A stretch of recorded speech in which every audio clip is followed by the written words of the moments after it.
Entonces, volviendo a la norma oficial mexicana, pues podemos considerar qué definición tiene, qué cosas tienen que prever ahora las empresas por ley. Pues, pues se tienen que tener en cuenta acontecimientos traumáticos severos como asaltos, explosiones, incendios. em, no sé si a ustedes les ha tocado, pero más de alguna vez yo he visto en alguna tienda de conveniencia, una vez me tocó en una farmacia donde alguien se robaba un producto y la cajera se le puso enfrente y le dio un golpe. Y yo decía, estas personas no tienen capacitación de qué hacer en casos de asalto. En esa misma farmacia una vez me tocó que la asaltaran con una pistola y la gente estaba encerrada y no sabía qué hacer. Y yo me imagino a la gente que estaba trabajando tampoco sabía qué hacer. Entonces, ¿qué hace la norma oficial mexicana? Prever esos riesgos y capacitar para saber cómo actuar ante estas circunstancias. Obviamente siempre hay letreros afuera de esa farmacia diciendo se contrata gente. Bueno, apoyo social, ¿no? ¿Cuáles son las medidas que va a tomar para mejorar el ambiente social? ¿Qué cursos, capacitaciones, contratación de personal para estos cursos, para atención psicológica? Se define también que debe haber un entorno organizacional favorable y que tiene que haber una política de prevención de estos riesgos psicosociales. Si esta farmacia, que además está en varios lugares de aquí de León, y varios de esos lugares están en colonias que tienen limitaciones económicas, pues es habitual que los asalten. Entonces uno tiene que tener una prevención, una política de prevención de esos riesgos. ¿Qué hacer ante esos casos, como decíamos hace ratito? Y para poder hacer un buen diagnóstico, ya dejo de lado la parte de la norma oficial, pues hay que evaluar varios elementos. ¿Cuál es el parámetro de gravedad en adultos en los trastornos mentales? Pues si hay psicosis, pues es un trastorno de alto impacto, ¿no? Entonces, que es distinto a lo mejor un trastorno neurótico o simplemente a, un, a una tristeza por alguna pérdida de un ser querido o de algo que también debe ser atendida. Entonces, pues la gravedad diagnóstica, pues alcoholismo, gente que llega drogada o alcoholizada al trabajo, pues qué se va a hacer con ellos, eso es parte de la política. Pero, ¿cómo sé que alguien necesita atención? Pues si presenta además comorbilidad, si está siendo discapacitante, en el ejemplo del alcoholismo, pues si llega borracho es discapacitante, si no es discapacitante, como decíamos, quita días hábiles para trabajar, días hábiles de salud, días de sobrevida, porque está justamente consumiendo algún producto. Y bueno, ¿qué repercusión tiene en su entorno familiar? Porque a veces la gente que se droga, pues comete actos delictivos. Leía una estadística del 2012 donde el 70% de la gente que cometía un asalto y que es detenida en México, que son detenidos pocos, pero el 70% habían consumido algún tipo de droga, sobre todo marihuana. Y bueno, el otro es la autopeligrosidad. Eso es un parámetro de gravedad. Si él se va a hacer daño, pues entonces es para atenderlo. Y es en esos casos que se puede llamar a una ambulancia del psiquiátrico y decir, bueno, tengo un paciente que siento que se puede matar, y también en la línea de ayuda para casos de atención de salud mental que tenemos en el estado de Guanajuato, pues puede servir para justamente atender estas emergencias.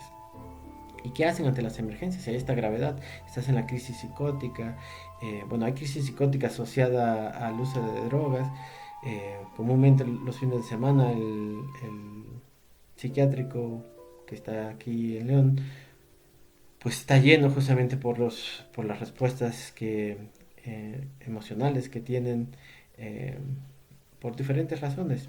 y ahora pues no se dan abasto porque ha aumentado la depresión, ha aumentado también el intento suicida. Y pues todo esto es la peligrosidad que existe. ¿Qué otras cosas o otras consideraciones riesgosas? Mm, pues, ¿cuáles son algunas de las razones que se consideran como riesgosas para el trabajo?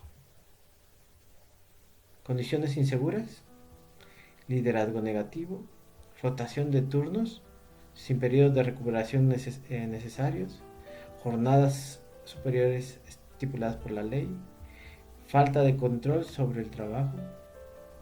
Todos estos elementos pues influyen en la salud mental. ¿Qué tipo de persona puede presentar un trastorno mental?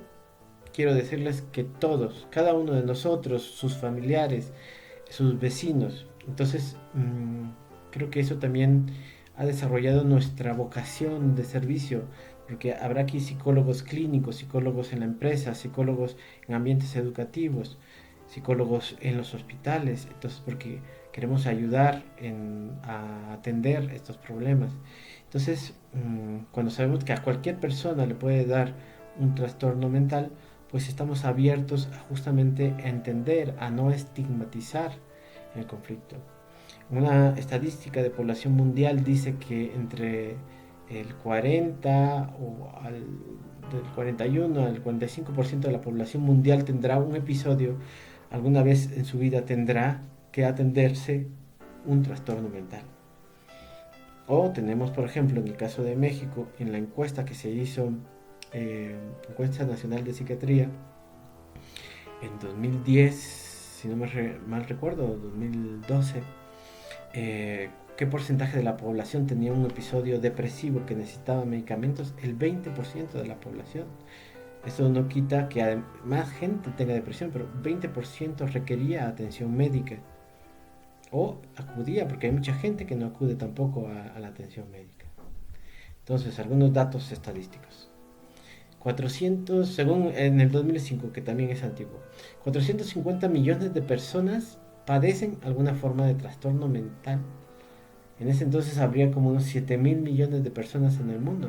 Entonces podríamos decir que una quinceava parte del mundo tiene una enfermedad mental. Entre 120 y 150 millones de personas sufren depresión.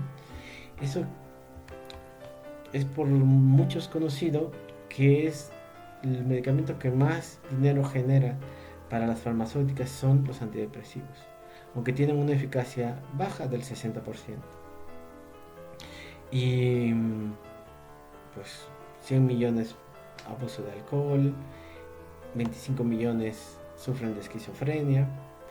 Para hacerlo en forma resumida, uno de cada 4 personas se verá afectada por algún trastorno mental en su vida, según las estadísticas de la Organización Mundial de la Salud.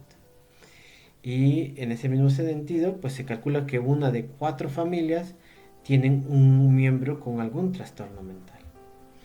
Entonces, pues no hay que temerle ni ocultarlos. Las enfermedades mentales están asociadas en comorbilidad con las enfermedades médicas. En algunos casos, como la depresión puede mejorar la adherencia al tratamiento médico. Pero también la depresión puede estar asociada a un mayor riesgo de discapacidad y de mortalidad. Aquí vemos en un estudio cuál es la prevalencia, qué tan frecuente es la depresión con las personas que están enfermas. En la población general un 10%, pero la gente que tiene tuberculosis casi un 50%. La gente que tiene VIH o SIDA 44%. La gente que tiene cáncer un 33%. Es decir, que cuando uno tiene una enfermedad física aumenta la aparición, la frecuencia, la tasa de estos trastornos. Entonces, ¿qué hay que considerar? Que en la familia los trastornos tienen un impacto, ¿no? Representan una carga significativa. Un término de epidemiología que es años de vida ajustados en función de la discapacidad. Pues los trastornos mentales, como decía, pues disminuyen nuestra capacidad de trabajar, nuestra capacidad de disfrutar. Y se puede establecer criterios. La carga económica también de los trastornos mentales en algunos países representa entre el 3 y el 4% del Producto Nacional, del Producto Interno Bruto. Y el costo promedio anual, incluyendo medicamentos farmacéuticos, para atender a los trabajadores que tienen salud mental, como por ejemplo en la mala salud mental, como por ejemplo en la depresión, puede ser 4 veces más alto que en una persona que no tiene estos. O sea, los trastornos mentales nos resultan caros para la sociedad y para las empresas. Es decir, lo que veíamos en la norma oficial mexicana es para favorecer inclusive el costo de la empresa por discapacidades, por ausentismo laboral. O sea, la gente no expresa sus emociones, pero le da gripe.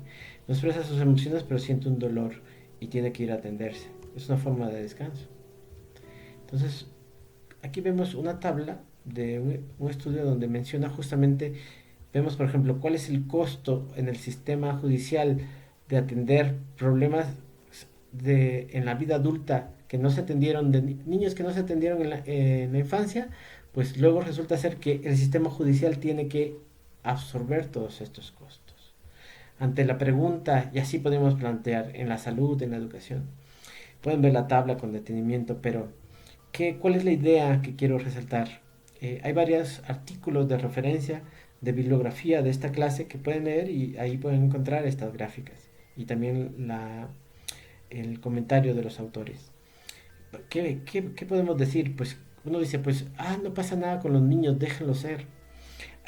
No pasa nada, no hay que atender los problemas de la infancia, pero resulta ser muy costoso. Todos sabemos que entre los primeros años de vida, 5 6 7 años, se forma la personalidad y que los trastornos que aparecen en la infancia luego se desarrollan con mayor intensidad en la vida adulta. Un niño que tiene un trastorno, eh, digamos, desafiante, que desafía a la autoridad, pues luego eso se va a convertir en alguien que transgrede las leyes, que roba, que golpea, que mata. Y cuando eres niño tienes mucha probabilidad de poder atenderlo, conducirlo, darle un tratamiento. Y en la vida adulta pues ya tienes que meterlo a la cárcel, darle rehabilitación y es mucho más costoso y también mucho más costoso emocionalmente para la persona que lo sufre. Vemos aquí en esta otra tabla la carga de las enfermedades, ¿no? O sea, ¿cuál es el costo? Aunque también es viejo, pues el costo de psicosis es muy alto, superior al atención de diabetes o de cáncer de mama. Y también en el caso del consumo del alcohol, ¿no? O sea, genera problemas económicos, financieros, familiares, eh, de generación de enfermedades. O sea, hay gente que dice, ¿por qué es que me enfermé? Pues depende en qué vaso tomas, ¿no? Por ejemplo, el caso de hepatitis. O si tomas, no sé, comida en cierto lugar donde ya ha sido compartida por otros.